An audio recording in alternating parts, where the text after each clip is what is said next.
Hey everyone, welcome back to the channel. It's been a busy few weeks for us. We haven't done much on the flex, to be honest.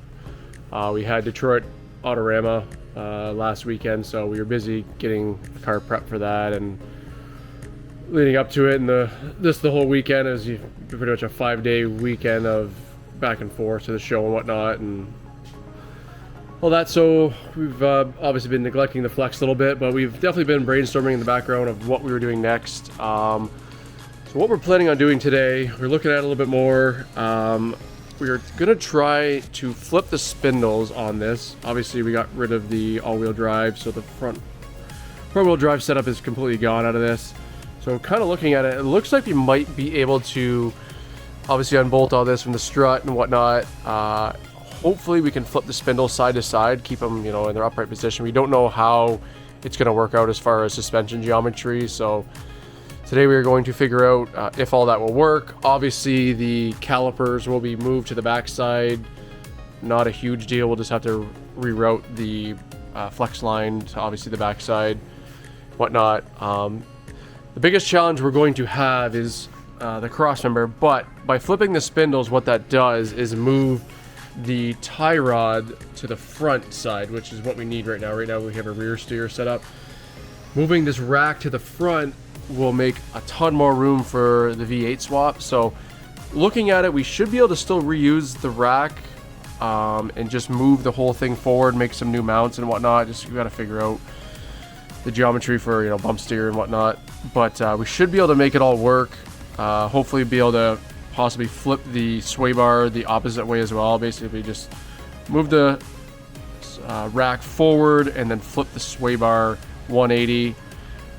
It should work. If not, we're going to just obviously find a solution for the sway bar, but the rack, we're obviously going to do some different steering links and whatnot, and knuckles to make it work, but the way it's set up, it should work pretty fine. And then what we're going to do is actually cut out the center of the crossmember. I know it's kind of hard to see, but it works out that we should be able to just basically unbolt the rack, lop out the center of this crossmember, maybe add some gusseting and bracing afterwards once we figure out where the motor and transmission is going to go. So that's going to be today's goal, is to try and get all that sorted out. We also have a Godzilla and 6R80 combo in the shop right now that we are going to do a rough test fit on. Basically drop the crossmember out and bring the whole body of the flex down onto the whole drivetrain setup just to check for clearances and whatnot. Obviously the Godzilla is a pretty large engine. It's pretty tall, but dimensionally it's similar to the Coyote as far as the length and stuff. It's a little bit narrower than a Coyote, about the same overall length of a Coyote. Just yeah, we'll try to figure that out, see how the 6R80 fits in the trans tunnel, just get an idea. After doing some CAD modeling, we definitely realized that there's not a lot of room for the 6R80 in the trans tunnel. We're clearly gonna have to cut if we go with the 6R80. A manual setup might end up being a lot more room as far as like a Tremec. We were talking to the Tremec guys at Autorama a little bit, and looks like the TKX setup should work. We looked at a Sicky's shifter relocator. It's a lot better than the factory linkage setup they have, like from a Getrag and all that stuff. So we're gonna go that route if the 6R80 doesn't work. We're kind of on the fence right now what we're gonna do as far as transmission. We're just kind of see how everything fits first before we start cutting and modifying things. So yeah, let's tear into this.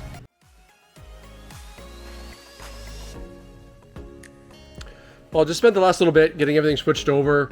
So we went from front mounted calipers to rear mounted calipers. Everything actually lines up really, really well as far as the strut and the spindle and whatnot. Now you can see arm is on the front now. Remove the line mount from inner wheel well just for that temporarily, but we have the line run of the caliper. Obviously when I switch the brakes over to the power stop setup, I'll end up going to a stainless steel brake line, so we can reconfigure these brake mounts and whatnot on the inner wheel well. We're going to have to figure out the end link. Depending on the BC Racing coilover setup, I'm not sure if it's a factory mount like this or if they have an adjustable one. But this will obviously have to be flipped to the front if we end up putting the sway bar on the front side. But next up, what we're going to do is remove the sway bar, remove the steering rack, move it forward, see kind of what challenges we're up against. It looks like we may have to notch the frame a little bit, as this frame is actually notched down a little bit in the rear, so we may have to do the same right in here. May just have to put a small little pie notch just to drop the rack down to get the steering angles correct and whatnot. We might have to figure a few of the things out, because the way the rack is positioned, it's kind of straight out of the firewall of the body right into the rack. So we have to reposition that a little bit to get the correct steering angle and whatnot, just depending on the headers and other things we face. Once that's out, then we're going to cut out the center cross member, start figuring out how much room we have, and then the next step is to drop the body down onto the Godzilla and 6R80.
So we got everything removed out of the engine bay that we needed.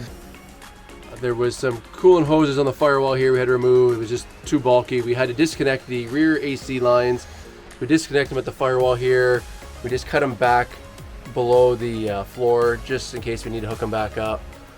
Cut out the center crossmember here. Completely remove. We're gonna grind it smooth. Obviously make way for exhaust and whatnot, whatever we need to run through there. Temporarily put the old rack back in here. Obviously this electric power steering rack is not going to work. It's just too big and bulky. So we've ordered a 2012 rack without the electric power steering, but it still has a similar setup as far as knuckle location and whatnot. So we're gonna end up using that. Like I said, we're probably gonna have to notch around the crossmember here for clearance for the tie rods and whatnot. But that should be good. We ended up having a spare F250 Hydro Boost unit kicking around from a build, so we kind of just retrofitted it temporarily. So it looks like we're going to definitely have to swap to a Hydro Boost unit. The brake booster is just way too large for the cylinder head placement and whatnot on a Coyote or Godzilla or whatever. We'll have to end up probably changing the master cylinder as well. This will not bolt up to this F250 unit, so maybe we can find another Ford OEM unit from a F250 and just retrofit that into there hopefully. I'll have to look into that.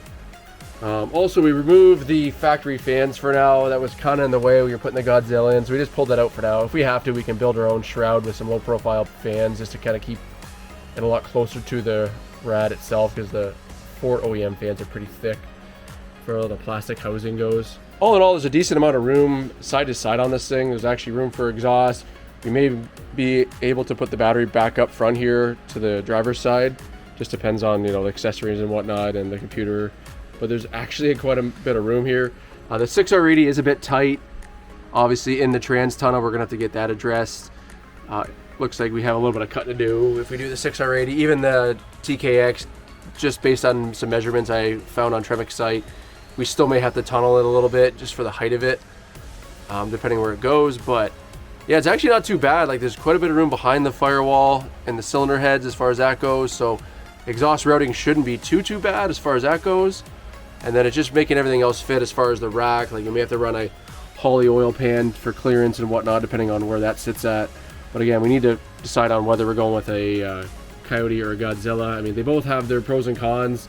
I mean, the Godzilla would be great as far as, you know, it's a torquey motor and whatnot. I know it's not the most boost friendly in stock form. But the Coyote can take a bit more boost. So this depends on which route we want to go. The Godzilla's a bit taller, so we have, you know, a few more issues with that, but it is narrower. Overall same length. Just, it's hard to say. We're not sure. We're still debating on which route we want to go, especially if we go with a 6R80. It's just nice because the Coyote comes with 6R80s right out of the factory, so we can basically take the whole harness setup, whatnot, ECM, all that, pedal assembly, and just basically drop it in, do a few, you know, modifications and whatnot, and it basically drops in. Whereas the Godzilla doesn't come with 6R80 from the factory, so we'd have to be, you know, retrofitting something, getting a different, you know, US shift trans controller and whatnot. We're just trying to keep this thing as OEM as possible with all Ford components, so we may have to go the Coyote route just for the ease of installation.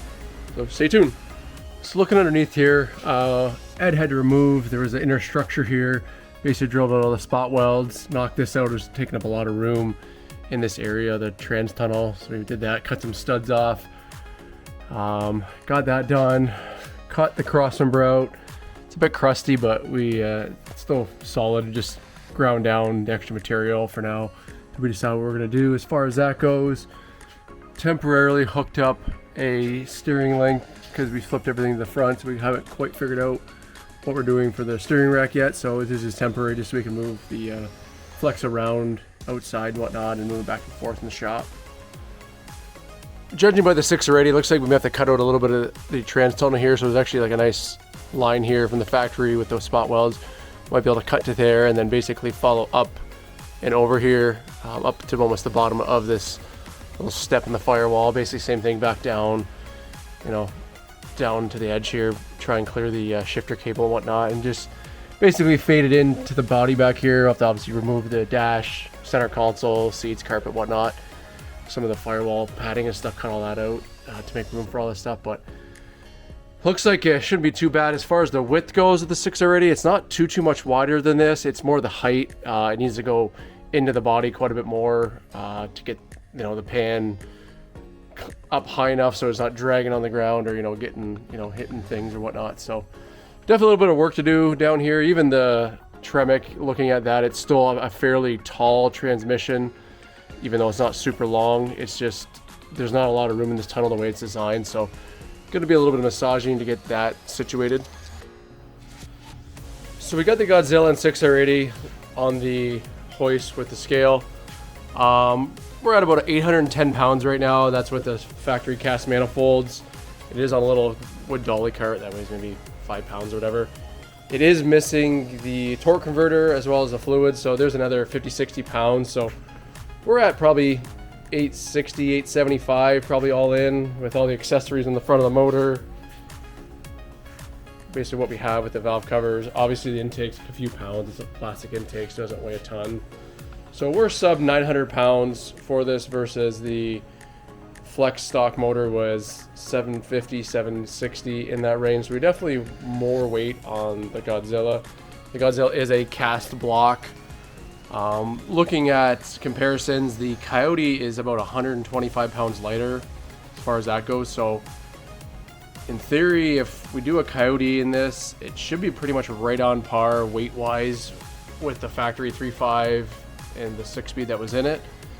So it's pretty much apples to apples if we do the Coyote because it is aluminum block, especially if we do the 6R80. If we do a Tremec, it might end up being a bit lighter because it is a smaller unit, so it may be even lighter than the 3.5 when it's all said and done. And then just the way it's mounted, it should transfer the weight a lot better as far as cornering and whatnot, and just the nose not being as heavy, so it'd just be more centralized in the body of the Flex, which would probably be more enjoyable to drive, to be honest.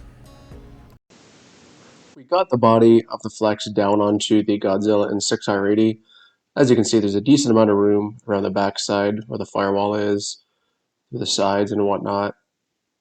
Obviously a little bit of room for the brake booster, but overall, decent amount of room. There's a good amount of room for the exhaust manifolds down on the bottom here as well. We had to remove the OEM fan assembly just for the accessories on the front of the Godzilla, but we can deal with that later. But as you can see, side to side, there's a decent amount of room for manifolds and exhaust.